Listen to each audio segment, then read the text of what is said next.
Hi everyone, want Grok AI to give super accurate answers? Here's exactly how to do it under a minute. So let's get started. First, you need to start with a clear and specific prompt.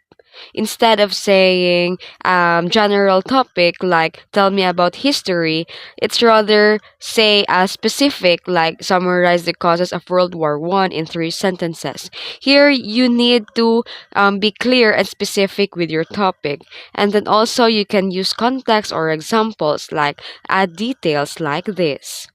And then here you can give it a role. Say act as a professional chef or pretend that you're a marketing expert. That's for example.